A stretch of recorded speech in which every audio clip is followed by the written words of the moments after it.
What's your biggest complaint with trail shoes? I think mine comes down to many of them missing a dynamic enough rocker in the midfoot. You know, that piece of foam that helps you roll through all of your strides, propelling you forward, making it that much easier to churn through your miles out on the trails. And it does so without sacrificing any of the other elements that you would want to still have regarding comfort, traction, and durability. Well, from trails in Maui to the snowy tundra of eastern Washington, what if I told you I think I found a shoe that fixes that exact problem? It's time to run in the New Balance Hierro version 9. Hi guys, welcome back to the Time to Run channel, where I do most of the research so you don't have to do it all on your own. My name is Joel, and it's time to run in a brand new pair of shoes. Today I'm going to be reviewing the New Balance Hierro version 9. New Balance kindly sent me these shoes for free, but New Balance nor anyone else got to preview, edit, or provide feedback prior to me posting this video here. No one is paying me to review these shoes or make this video. Lastly, if you like any of the products you've seen in the video, I've provided Amazon affiliate links in the description, and since it doesn't add any additional cost to you for using the link, please consider using one of my links if you're planning on making a purchase of one of the products you've seen. And before I start this review, while you're watching this video, if you find it helpful, please consider subscribing to the channel. It's a helpful way to let me know how much you appreciate the content I'm putting out by doing so. Thanks so much in advance. Now let's get to the review of the New Balance Hierro version 9. New Balance designed this shoe to be a neutral daily trainer. I'll talk later in the review whether or not I think it's well defined this way, or if it's more cushioned or less cushioned than how I would define daily trainers. Now for my pair, it's a US men's size 12, weighs in at 366 grams or 12.9 ounces for a single shoe, which for me actually feels pretty lightweight underfoot, all things considered. If that sounds heavy to you, you're probably not a size 12, so just take that into consideration. And for the sizing of the shoe, I think it's perfect. I think it's comfortable enough to let my feet splay out. Like I said before, I'm wearing a US men's size 12, and I found it to be the perfect size for all of my runs. My toes have some room against the upper and the sidewall while maintaining a secure lockdown. And speaking of upper, let's talk about that next. So the upper is made of a breathable and superfine woven mesh, which sets them apart from many other trail shoes available in this day and age. Your feet are less likely to overheat, which is a feature in and of itself with this shoe. And I found this to be especially necessary when I put in one of my more recent 8-mile runs in Maui in 95-degree heat. Yes, on that run, when it's humid and hot, you need all the extra breathability you can get. However, if you're wanting a shoe to stay sealed off for winter conditions, you have a couple different options, one being buying a pair of waterproof socks.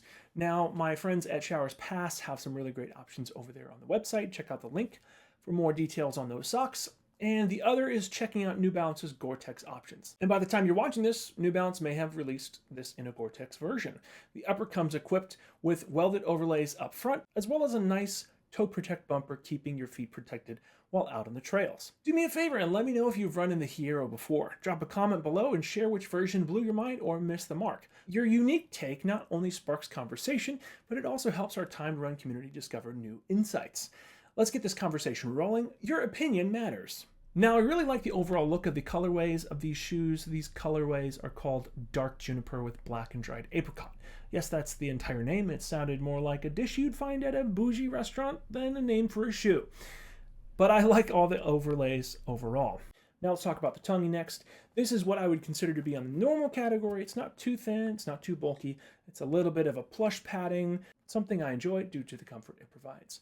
So there's a gusset here, so if you're out on the trails and a gusset is a must, this one's for you. Super helpful in keeping the debris out of the shoe.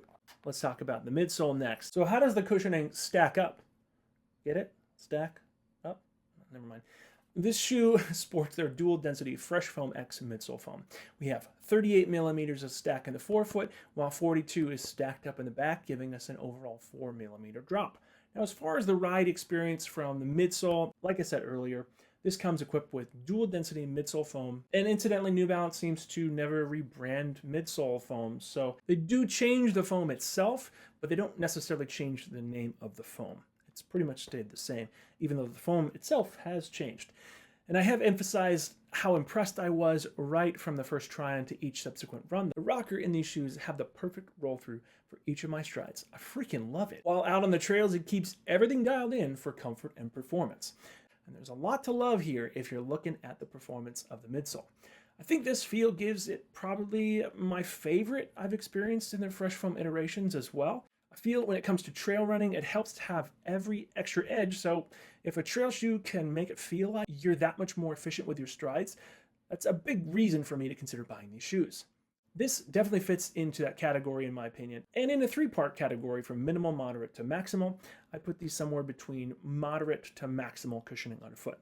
Really comfortable overall. And these laces have a little bit of a stretch to them, making them both forgiving if you happen to cinch them down just a little bit too much. I didn't have any trouble with them. I didn't find a need to retie them mid-run on any parts of my runs. These laces overall do a really good job at keeping everything cinched down. The collar has some nice padding for all around the ankle comfort. Now around to the back, the loop for getting on the shoes, I found myself using this every time, a really good design. I think the reason why I use this over other loops is because I feel like not all loops are meant for the size of my fingers here. And at this angle of the loop, it seems to be really intentional. I believe they analyzed the motion of how people put on their shoes and figured out it's not a simple vertical motion. It truly feels more natural to use a loop at this angle to pull on my shoes. I never thought I'd ever give kudos out for how well a collar loop is designed, but I really can tell they designed this with a lot of intention. And before I continue the review, if you're finding this video helpful, others will likely find it helpful as well, but they need your help in order to get this on their YouTube feed.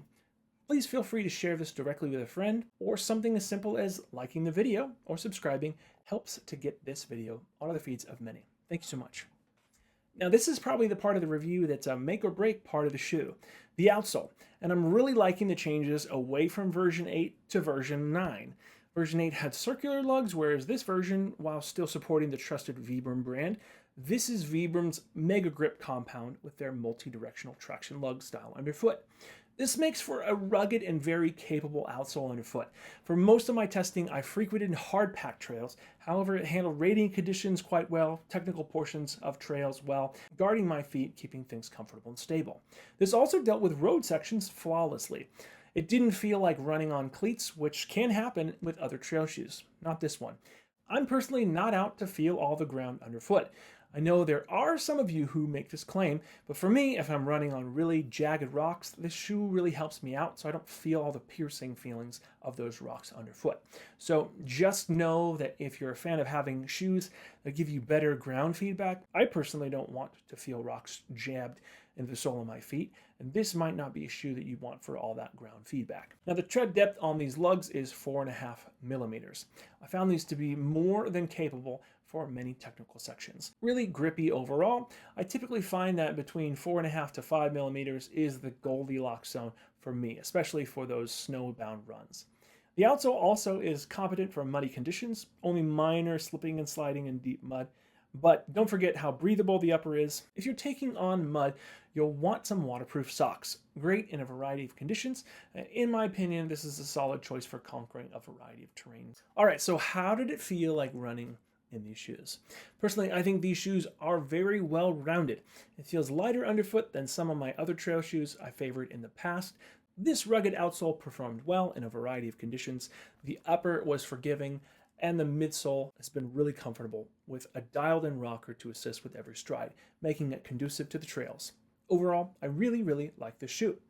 If you're getting into trail running for the first time, I think this is a solid choice. It is competent as a road to trail shoe option, so if you have a section that's part trail, part road, I think you'll find this shoe really great for that. This launched in January of 2025. Its MSRP is $154, which for me is a great price for all that you get from the shoe. There's one shoe that came to mind when I was running in this shoe, and that's the likeness of the Caldera 7 from Brooks. Now, speaking of which, I'd love to know what your favorite trail shoe of all time is. Leave it in the comments so more of us can discuss, share, and bond over similarities. Your opinion matters. So that concludes my review of the New Balance Hierro version 9. I hope you found this video helpful. Be sure you hit the like button if you did. Let me know if you have any other questions by leaving them in the comment section down below. Don't forget to subscribe and to turn on notifications so you don't miss any future content from the channel I'm putting out. Thanks so much for watching, and if anyone asks you what your favorite running YouTube channel is, just tell them it's time to run. Thanks so much for watching. I'll see you in the next video.